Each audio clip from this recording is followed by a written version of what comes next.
4 vieillards. Jette leur couronne. Et disent que saint, saint, saint.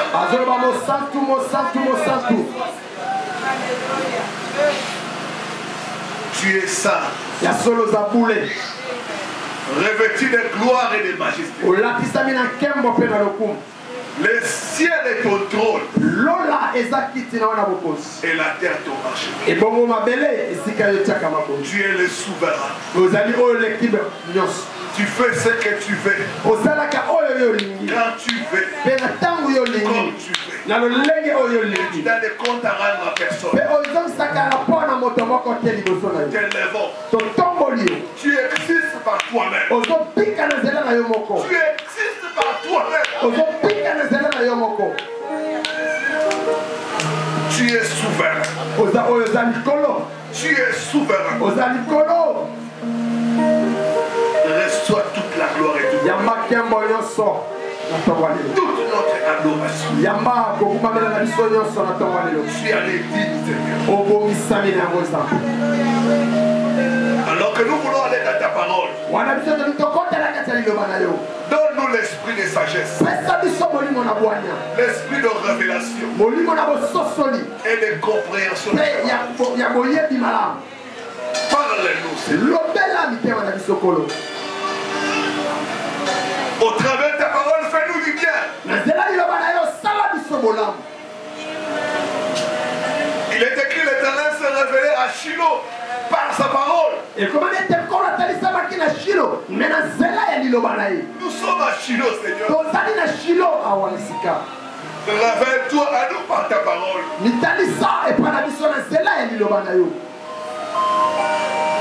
Saint-Esprit de Dieu, c'est notre meilleur ami, notre associé. Nous voulons encore travailler avec toi. Glorifie Jésus. Au nom de Jésus. Que le Saint dise Amen. Amen. Amen.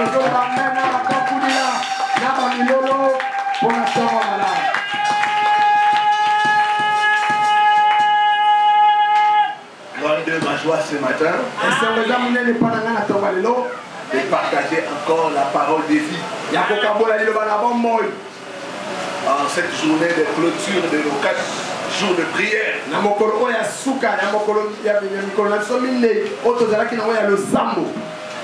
Je vais nous parler de comment vaincre l'esprit de Pharaon.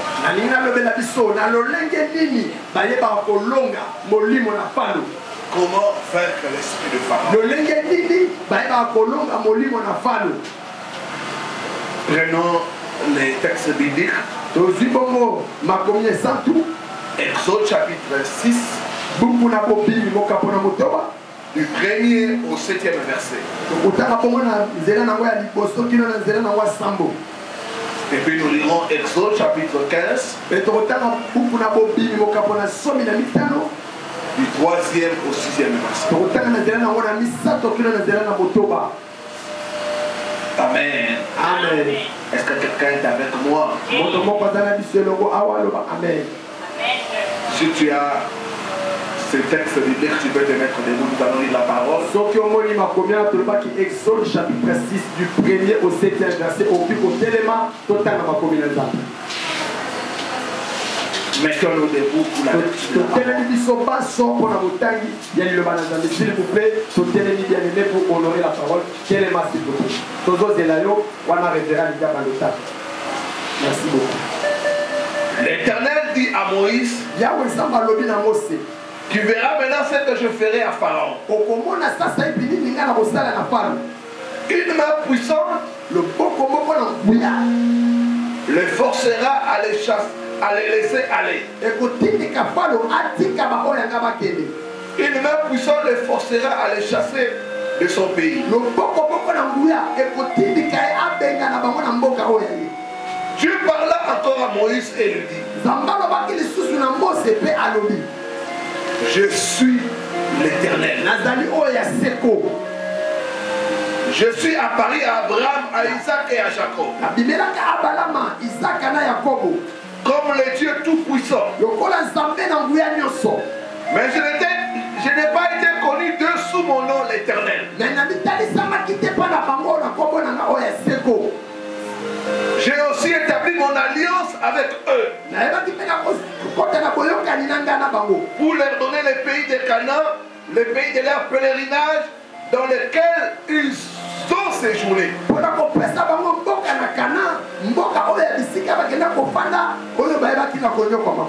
J'ai entendu le gémissement des enfants d'Israël. Que les Égyptiens tiennent dans la servitude. Je me suis souvenu de mon alliance. Je vais dire à quelqu'un ce matin, Dieu s'est souvenu de son alliance. Dieu s'est souvenu de son alliance.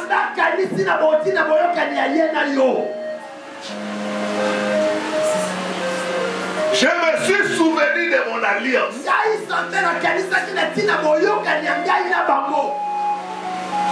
C'est pourquoi dis aux enfants d'Israël,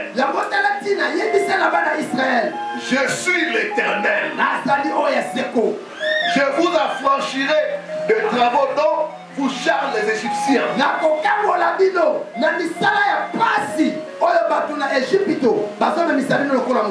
Je vous délivrerai de leur servitude. Je vous sauverai à bras étendus et par des grands jugements.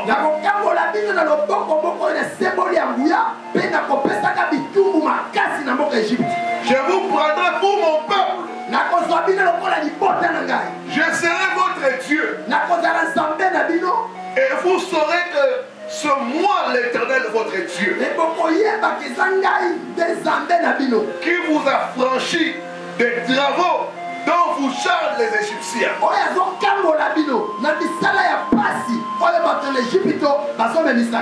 Dieu va affranchir une personne au nom de Jésus. Exode chapitre 15. Le 3e verset au 6e verset. L'Éternel est un vaillant guerrier. L'Éternel est son nom. Il a lancé dans la mer le char de Pharaon et son armée.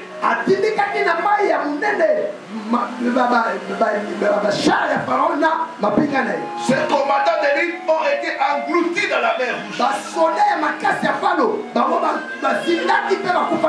Je vois Dieu engloutir tes ennemis. Je vois Dieu engloutir tes ennemis.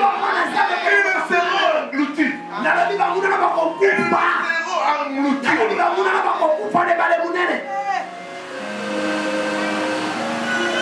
Les flots les ont couverts.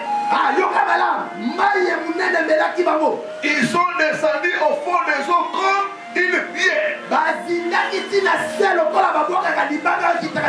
Tes ennemis vont descendre comme une pierre en dessous des eaux. Ta droite, ô Éternel, a signalé sa force. La droite de Dieu signera sa force dans ta vie au nom de Jésus. Ta droite, ô Éternel, a écrasé l'ennemi. Je vois Pharaon être écrasé dans ta vie au nom de Jésus. Pharaon sera écrasé dans ta vie. Au nom de Jésus-Christ. Que Dieu bénisse sa parole.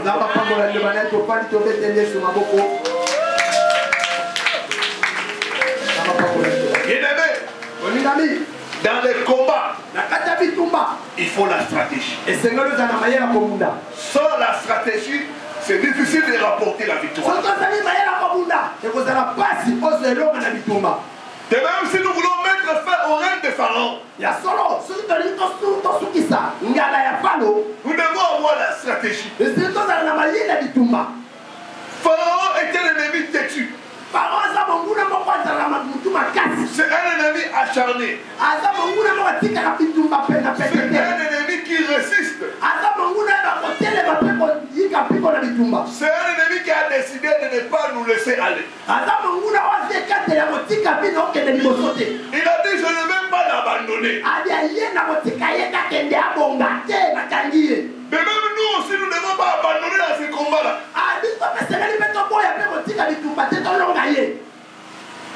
Pharaon ne veut pas que nous puissions servir Dieu. Pharaon ne veut pas que nous puissions adorer Dieu.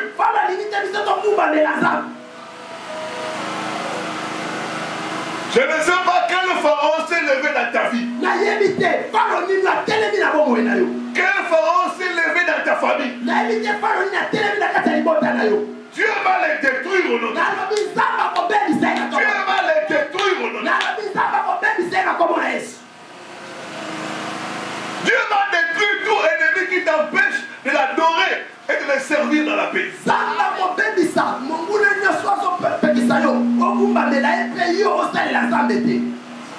Quelles sont les stratégies que nous devons utiliser dans ces combats?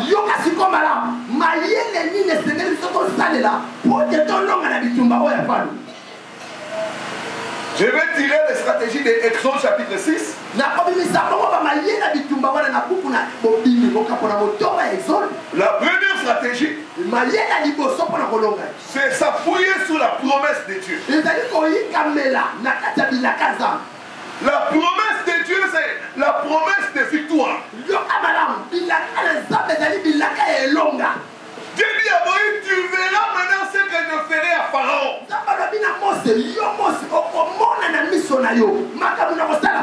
La promesse que nous avons, c'est la promesse de victoire. Dieu nous a promis la victoire. Il nous a pas promis la défaite. Il nous a promis la victoire. Dans Isaïe 49, il dit ceci. Au verset 23. La Bible dit, le bulletin du puissant lui sera-t-il enlevé?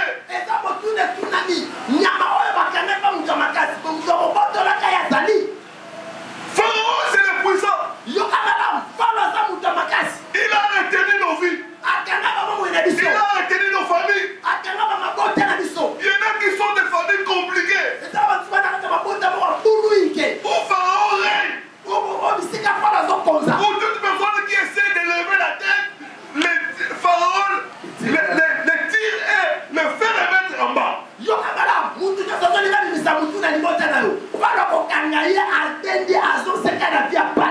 Donc vous tous vous êtes le même niveau de vie.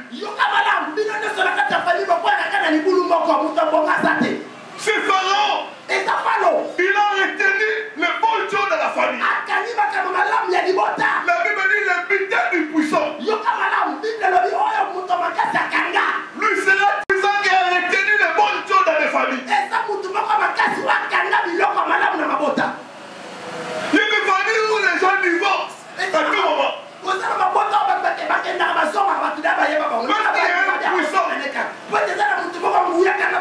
Il a retenu toute la famille. La Bible dit le bulletin du puissant.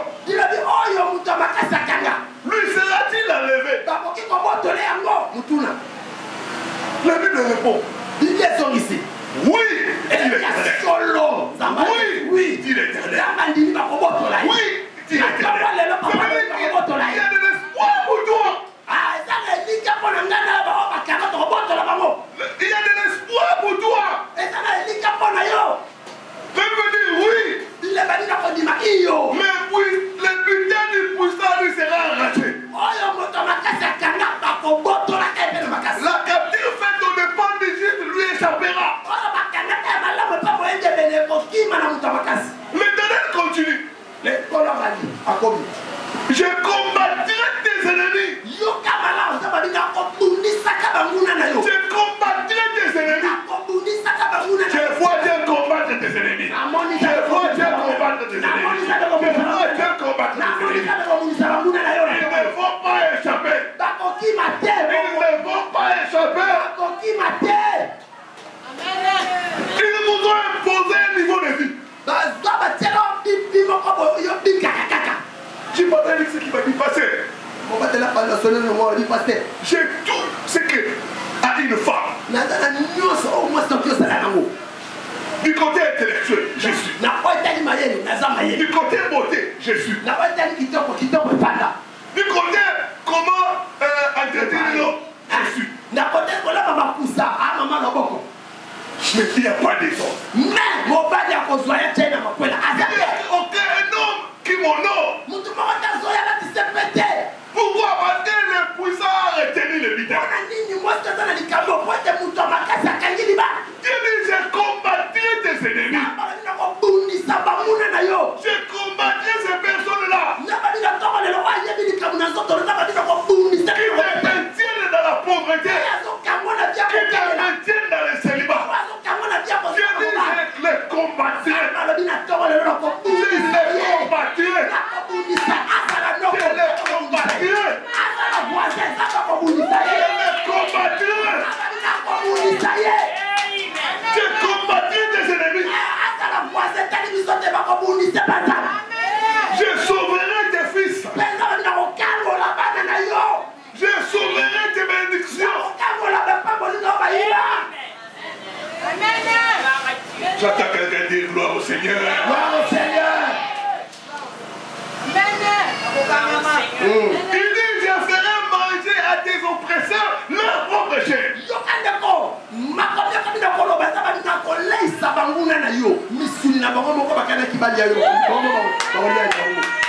Ils s'enlivreront de leur propre sang. Nous avons les promesses de victoire. Devant Pharaon, tu dois t'appuyer sur la promesse de victoire que nous avons.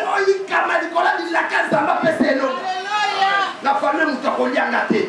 La famille nous a okananga na bonga zate. La famille nous a péché ba na ba bonga zate.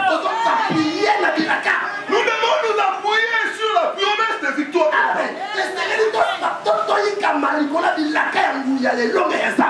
Tes adversaires sont condamnés à la défaite. Nous ne sommes pas vainqueurs, mais nous sommes plus que vainqueurs.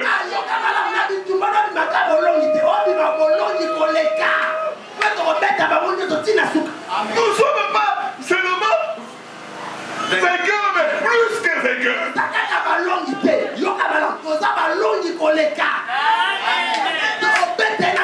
C'est un combat différent. Nous avons l'issue de ces combats. Nous avons l'issue de ces combats.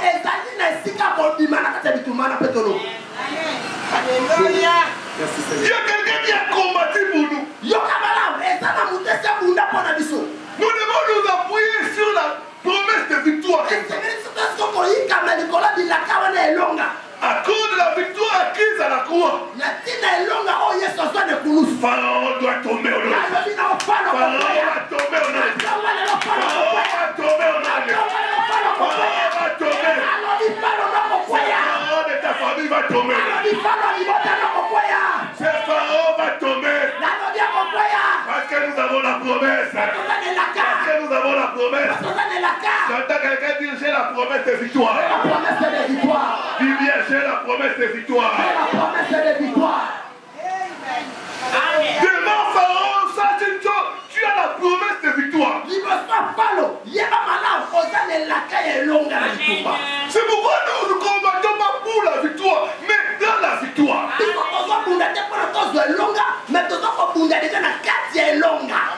L'ennemi a été écrasé, il est sous nos pieds. Quelles que soient les manigances de Pharaon, nous savons qu'il a perdu déjà la bataille. Parce que Dieu a dit, je ferai de tes ennemis ton marchepied. Pourquoi Dieu fait de ton Pharaon ton marchepied? Dieu va faire de ton Pharaon ton marchepied. C'est pourquoi la Bible dit, plus on les combattait, plus ils montaient. Plus on l'accablait, plus ils augmentaient. Dans la première année dans ce combat, nous avons la promesse de victoire. Tu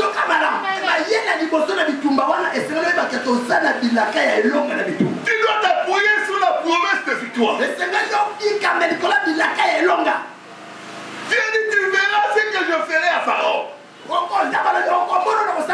C'est une promesse de victoire, ce n'est pas une promesse de défaite.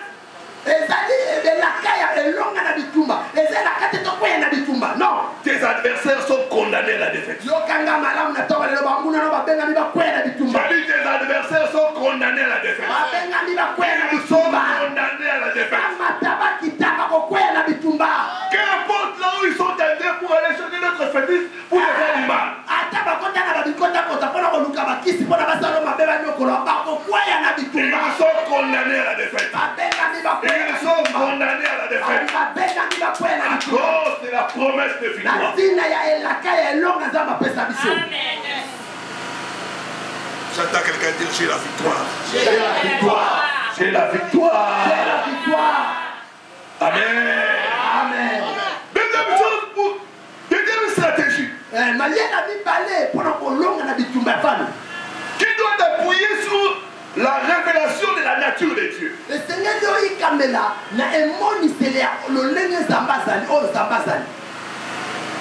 La Bible dit Dieu parla encore à Moïse. C'est comme si Dieu parle pour communiquer à Moïse la révélation de qui il est.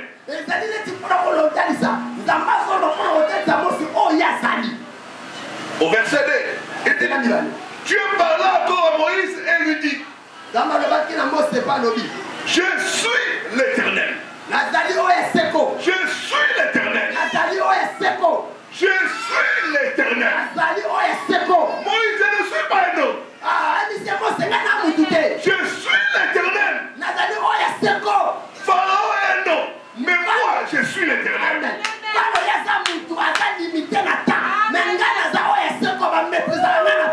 J'aimerais dire que ceux qui te combattent sont des humains, sont des esprits, mais celui que je te prends, il s'appelle l'Éternel des armées.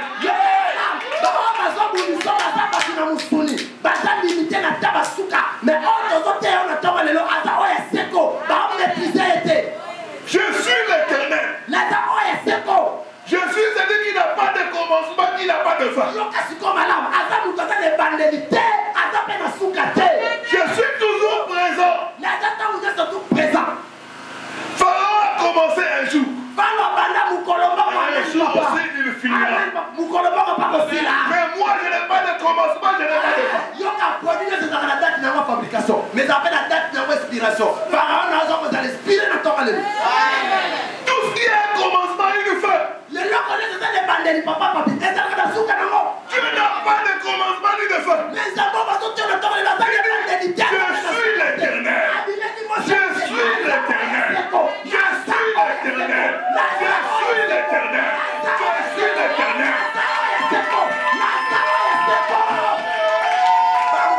Qu'importe ce que Pharaon a dit. Qu'importe ce que Pharaon a dit. Ce n'est pas lui qui a le dernier mot. C'est moi l'Éternel qui a le dernier mot. Pharaon dit tu n'auras pas d'enfant. Pharaon dit tu ne te marieras jamais. Ce n'est pas Pharaon qui a le dernier mot. Pharaon dit tu mourras. Mais ce n'est pas Pharaon qui a le dernier mot. C'est l'Éternel ton créateur. C'est l'Éternel ton créateur qui a le dernier mot. Celui qui ouvre, personne ne peut fermer. Amen. Celui qui ferme, personne ne peut ouvrir. Alléluia. Je suis l'Éternel. Je ne change pas. Je ne sais pas quelle date ton pharaon s'est levé dans ta vie. Mais je te parle de l'Éternel. Celui qui s'appelle Je suis. Hier, il s'appelait Je suis.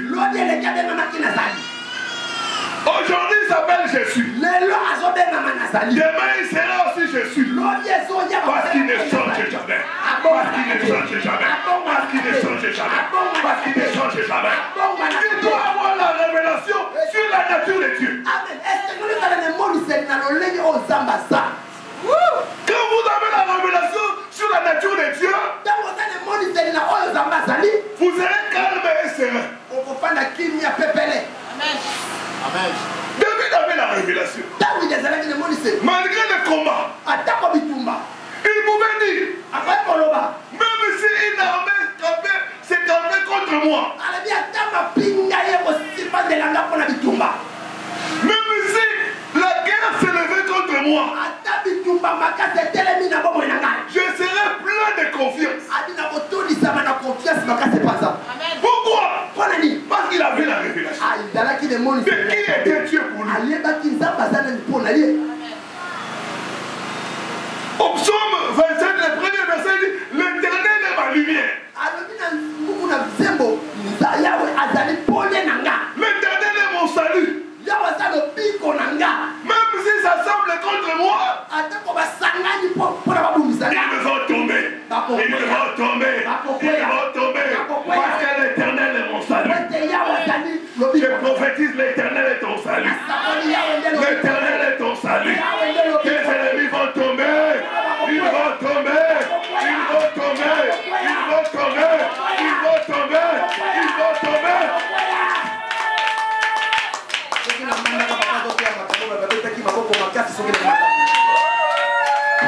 Ils vont tomber au nom de Jésus.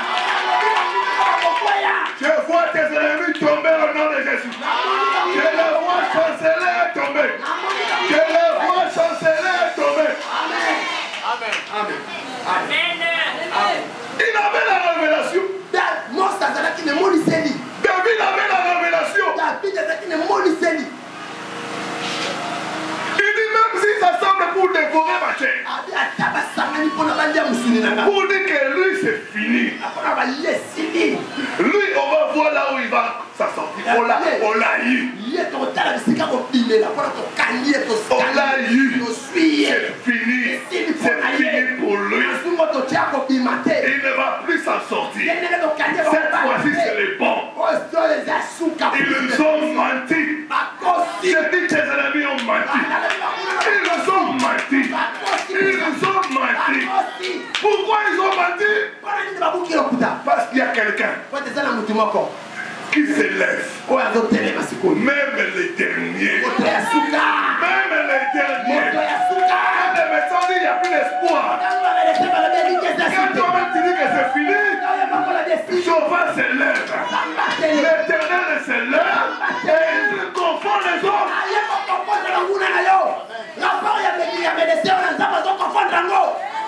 Il s'élève pour confondre tes ennemis. Enfant de Dieu, tu dois désirer la révélation de qui Dieu est. Abraham l'a appelé Jéhovah Jireh. Parce qu'il avait la révélation. Il est celui qui pourvoit. Quand Pharaon s'élève, si tu veux le vaincre, tu dois avoir la révélation de qui est Dieu. Alléluia. Moïse l'a appelé Jéhovah Rapha, l'Éternel qui guérit. Dieu va te donner la révélation au nom de Jésus. Dieu va te donner la révélation au nom de Jésus. Bien-aimé, quand tu as la révélation, tu peux te reposer et être calme. Car l'Éternel est ton Dieu et non Pharaon.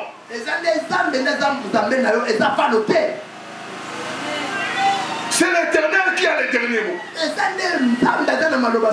pas Pharaon. Ce n'est pas les médecins. Ce n'est pas les avocats. C'est l'Éternel qui a le dernier mot. Je vais dire à quelqu'un que c'est l'Éternel qui a le dernier mot dans ta vie. C'est l'Éternel qui a le dernier mot dans ta vie. Tant que lui n'est pas conclu, ce n'est pas encore fini.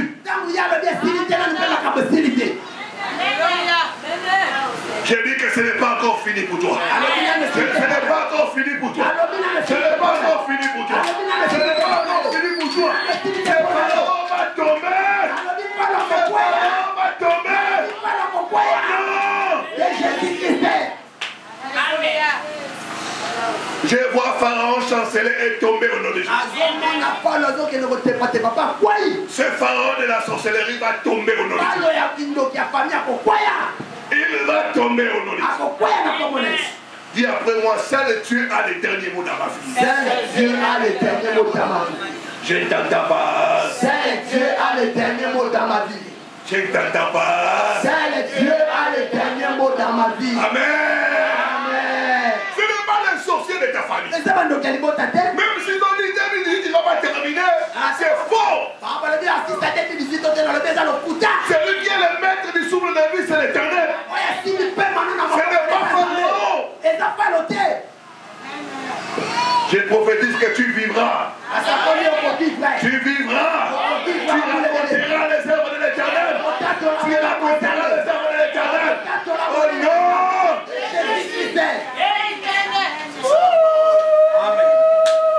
Amen. Tu dois t'appuyer sur la révélation de la nature de Dieu pour vaincre Pharaon.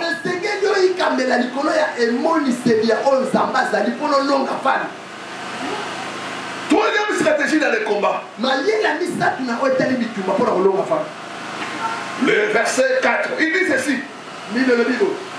J'ai aussi établi mon alliance avec eux pour leur donner les pays de Canaan, les pays de leur héritage, dans lesquels ils ont séjourné. La raison pour laquelle Pharaon a perdu le combat, c'est parce qu'il y a une alliance. Tu ne peux pas vaincre quelqu'un qui a une alliance. Non, impossible. Jamais impossible. Impossible. Tu ne peux pas vaincre quelqu'un qui a une alliance avec Dieu. Jamais. Jamais. Amen. Ce que Pharaon ne savait pas. Les enfants d'Israël. C'était des enfants qui avaient une alliance avec l'Éternel. Bien-aimé, aujourd'hui aussi, devant les nouveaux pharaons qui se lèvent contre nous, nous devons nous rappeler une chose, que nous avons une alliance avec l'Éternel. Cette alliance est scellée par le sang de Jésus-Christ. C'est une alliance meilleure. C'est une alliance meilleure. C'est une alliance efficace. Amen. C'est une alliance efficace. Le mystère de l'alliance, c'est quoi? Quand vous faites l'alliance avec une personne, vous devenez un. Amen. Donc celui qui vous touche, toute la personne avec qui vous êtes en alliance.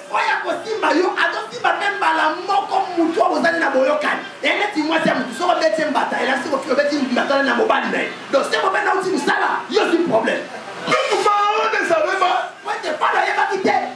En voulant toucher les enfants d'Israël, il touchait à l'Éternel. Pourquoi? Parce qu'ils avaient une alliance avec l'Éternel. À cause de l'alliance qui est scellée par les sang. Ton Pharaon a perdu les combats. Ton Pharaon a perdu les combats. Ton Pharaon a perdu les combats. Qui peut combattre Dieu et le vaincre? Si tu es là, tu cherches à me combattre, tu as déjà déclaré ta mort.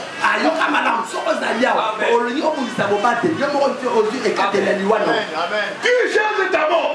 Parce que moi j'ai une alliance avec l'Éternel. Cette alliance est scellée par le sang de Jésus-Christ de Nazareth.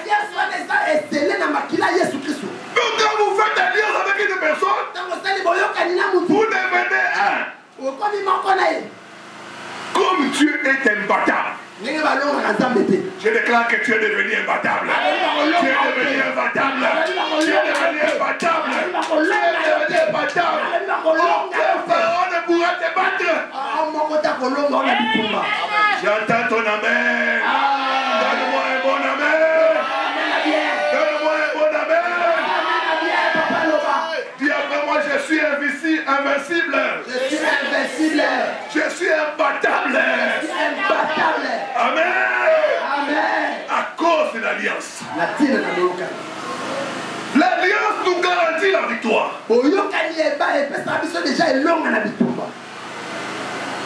C'est pourquoi la Bible dit celui qui est en vous est plus grand que celui qui est dans ce monde. Tu dois avoir la conscience de l'alliance que tu as avec Dieu. Si tu as peur des sorciers, c'est que tu n'es pas conscient de ton alliance.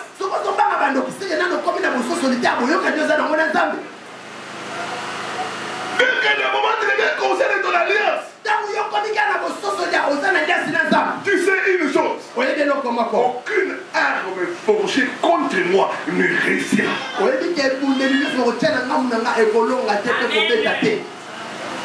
Tu es conscient de ça? Aucune arme forgée contre moi ne réussira.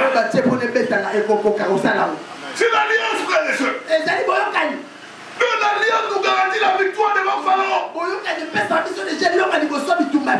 Tu n'es pas n'importe qui. C'est pourquoi Dieu a dit celui qui vous touche à la prière de mon œil. Tu ne peux pas toucher la prière de l'œil de Dieu et rester impie.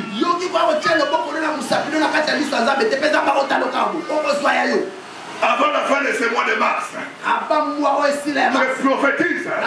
Dieu va frapper tes ennemis. Dieu va frapper tes ennemis. Dieu va frapper tes ennemis. Dieu va frapper tes ennemis. Dieu va frapper tes ennemis. Cette tante qui a dit, voyons le jour où elle va se marier, elle sera frappée. Avant la fin de ce mois, elle sera frappée. L'alliance nous garantit la protection. L'alliance nous garantit la victoire.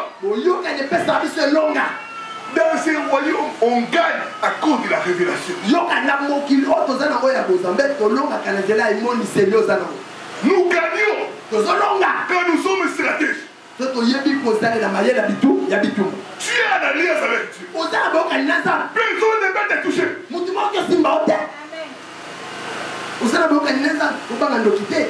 C'est comme si tu es de la famille présidentielle. Et un roulant t'arrête. Parti t'arrêter. Parce que véhicule les années sans immatriculation, priorité. Même si tu t'arrêtes, tu lui dis que ça soit la dernière fois. Ce côté l'ennemi, avant de couper le Monica et l'Onginayo. Si tu ne veux pas perdre le travail.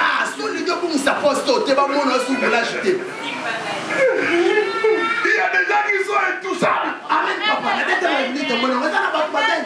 Et dans le royaume de Dieu, c'est la même chose. Nous sommes des intouchables. À cause de l'alliance que nous avons avec Dieu, nous sommes des dangers de mort. Amen.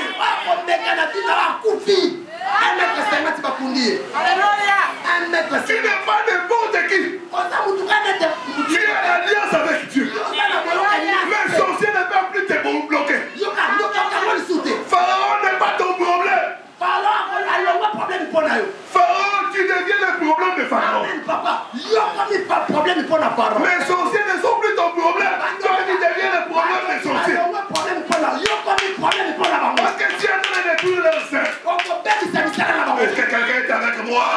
Est-ce que quelqu'un est en train de comprendre le secret pour vaincre Pharaon? C'est ça le secret. L'alliance avec eux. Dieu dit, j'ai établi mon alliance avec eux. Tu ne peux rien le faire. Ils doivent entrer à Canaan. Entre une alliance entre moi et eux. Rappelez-vous, Dieu a dit une chose. Je ne violerai point mon alliance. Je ne changerai point ce qui est sorti de là. Je déclare et je prophétise. Aucun sorcier ne pourra t'arrêter. Aucun sorcier ne pourra t'arrêter. Aucun sorcier ne pourra t'arrêter. Aucun sorcier ne pourra t'arrêter. Aucun sorcier. Qui qu'il soit. Si le sein sera écrasé.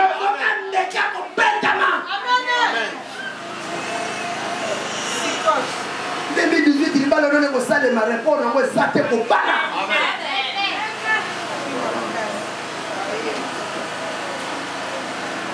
Une fois j'étais en train de prier.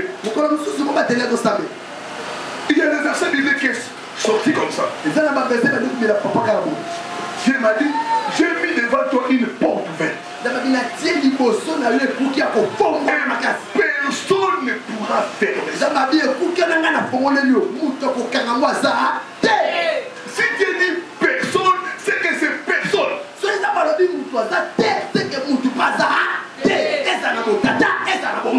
dit personne ne pourra fermer.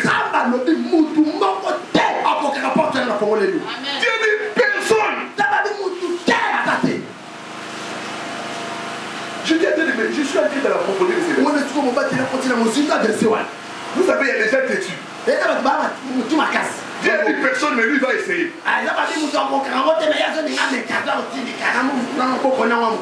Dieu me dit, s'ils essaient, ils seront écrasés. Ils seront écrasés. Quand vous êtes sur une autoroute, c'est difficile de stopper un véhicule. Parce que le véhicule roule à grande vitesse. Amen.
Tu dois t'appuyer sur le fait que Dieu est touché par vos souffrances. Dieu dit, j'ai entendu les gémissements des enfants d'Israël. Donc ça m'a mené à comprendre une chose. Tu entends. Quand nous pleurons, tu entends nos cris. Dans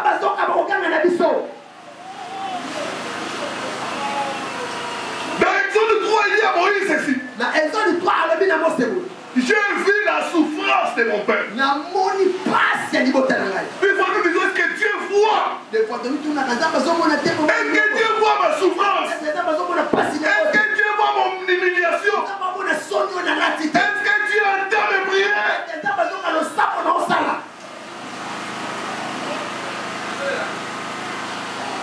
Là dans la souffrance, dans la servitude, Dieu m'a répondu à Moïse.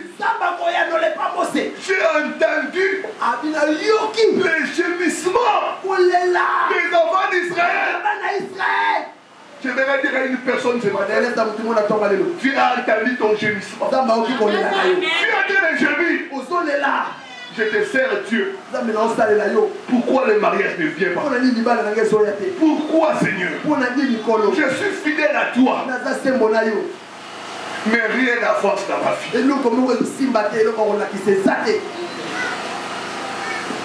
Je Je donne les offrandes, je donne les dîmes. Il n'y a pas de percée dans ma vie.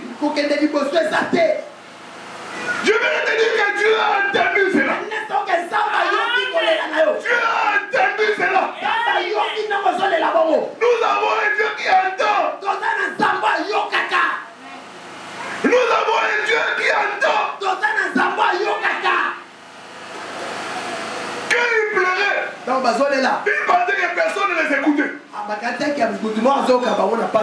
Mais laisse-moi te dire une chose. Il y a un Dieu au ciel. Il y a un Dieu au ciel qui voit tes larmes, qui entend tes cris. Il n'est pas indifférent. Il n'est pas insensible.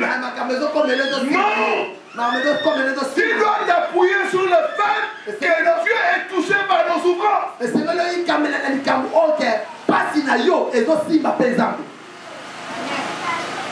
Dieu entend tes cris. Dieu voit tes pleurs. Dieu voit ton humiliation. La Bible dit, Hébreux chapitre 4, verset 15. Hébreux 4, 15. Il a été tenté en toutes choses. Pour nous dire quoi? Pour nous dire qu'il nous comprend. Il sait.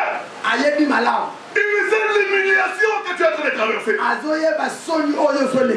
Il comprend parfaitement. Dans la chair, il passe à mon union.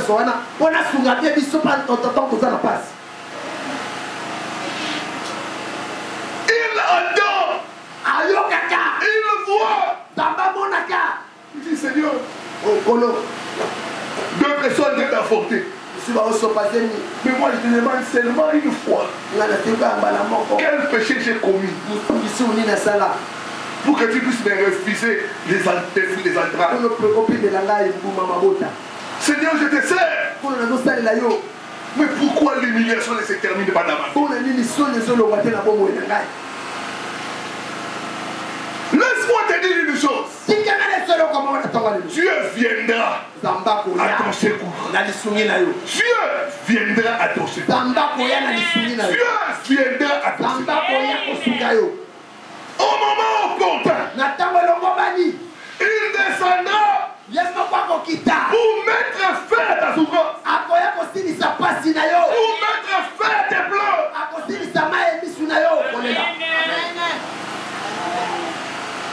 C'est un Dieu compatissant. Vos problèmes sont ses problèmes. Quand Dieu a décidé d'intervenir dans votre vie, il va sécher tes larmes. Il va enlever ta honte. Et te donner une nouvelle histoire.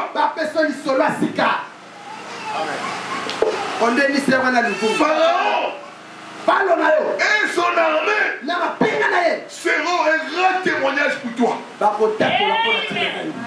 Seront un témoignage pour toi.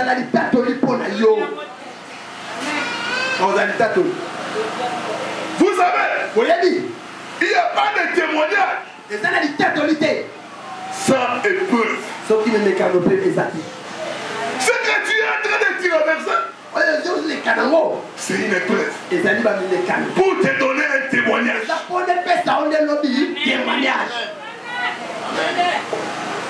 Il m'est arrivé un moment dans ma vie. J'ai servi Dieu et rien ne marchait dans ma vie. À l'époque, j'avais mon ex-fiancé. On a fait 5 ans. Pas d'évolution. On s'était seulement arrêté à la prédote. J'avais la facture avec moi chaque jour j'ai prié. Je mettais ça même dans ma Bible. Seigneur, j'ai besoin de faire ta volonté. Donne-moi l'argent pour que je me marie.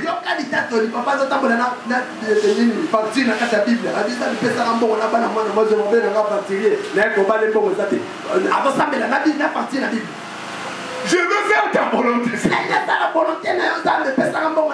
L'or est à toi. L'argent est à toi. Des fois, j'ai pleuré.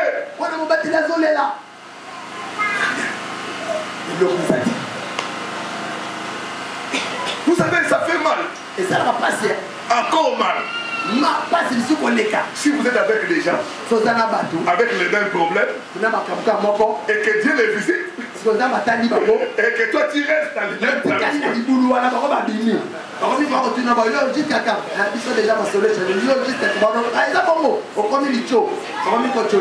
et des fois c'est avec qui nous avons commencé les fiançailles, les amis. Viens au revoir. Venez à notre jour de mariage. On vous laisse encore dans les côtés. Nous sommes maintenant dans notre camp. À quand mon tour, Seigneur? À quand mon tour? Est-ce que, Seigneur, tu ne vois pas? La belle femme m'a dit, tu es un aventurier. Depuis que tu es une aventure, il n'y a rien. Je vais des fois honte.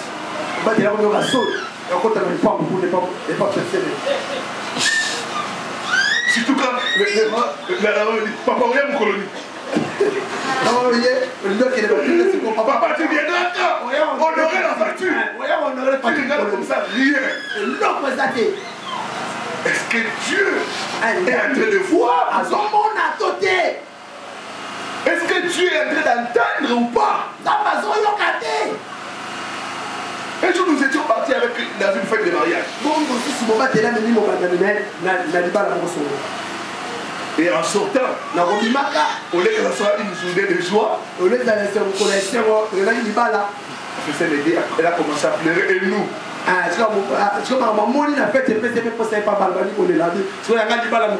Je suis fatigué.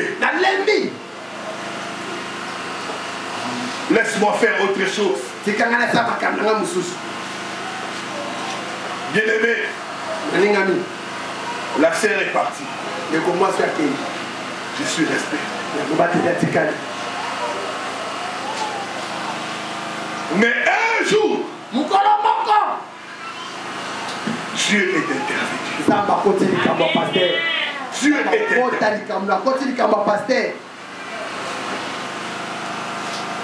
Dieu m'a visité. Dieu a changé l'histoire. J'ai eu une autre fiancée. Nous nous sommes mariés. Dieu nous a bénis avec 4 merveilleux enfants. Bien-aimé dans le Seigneur. S'il y a un temps pour pleurer, il y a aussi un temps. Nous ne dis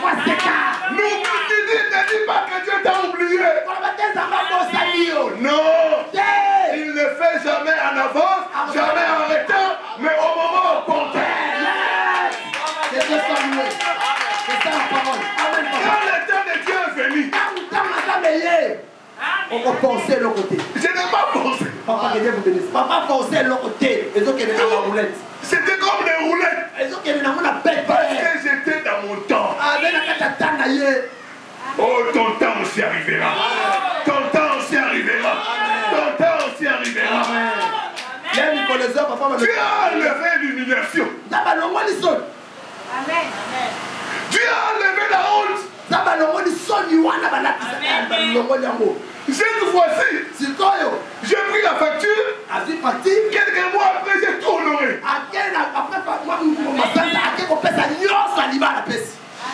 Ça n'a plus pris beaucoup de temps. Parce que le temps était arrivé. Il va enlever ta honte. Il voit. La bonne nouvelle est celle-ci. Dieu est assis sur son trône. Il nous entend.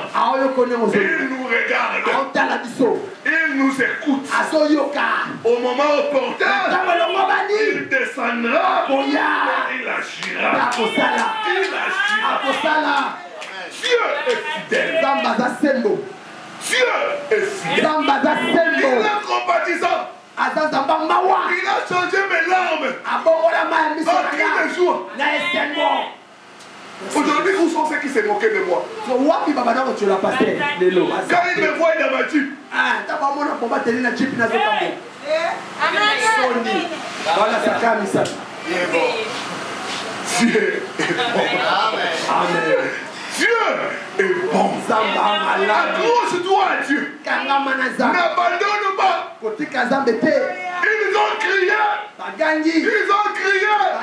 Mais un jour, l'Éternel est descendu. Pharaon a été le marchepied des enfants d'Israël. À cause de Pharaon, l'histoire des enfants d'Israël a été connue dans le monde. Il faut des problèmes pour qu'il y ait les témoignages. Tu as dit, j'ai suscité Pharaon pour manifester ma gloire. Ce Pharaon-là sera un objet pour que la gloire de Dieu se manifeste dans ta vie. Ça sera un objet pour montrer que c'est Dieu qui bénit. Pour montrer que Dieu est fidèle. Pour montrer que Dieu ne ment jamais. Pour montrer que Dieu n'est jamais en retard. Dieu a sa montre. Dieu a son agenda. Ça peut être différent de notre agenda. Mais il a une montre. Quand il a dit, prends le champagne. La souffrance est finie. Tu as trop souffert. Maintenant c'est fini. C'était fini. Parce que l'air. Dans les Dieu sonnera pour ta vie. Ça sonnera pour ta vie. Ça sonnera pour ta vie. N'abandonne pas. N'abandonne pas. Ne jette pas les poches. Amen. Accroche-toi à Dieu. Il agira. Certainement il agira. Pharaon et son armée seront précipités dans les seaux. Au nom de Jésus-Christ, quelqu'un est béni.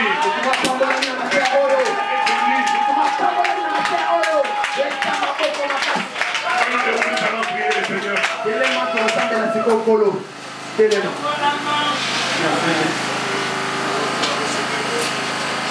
Il est merveilleux. Il est merveilleux.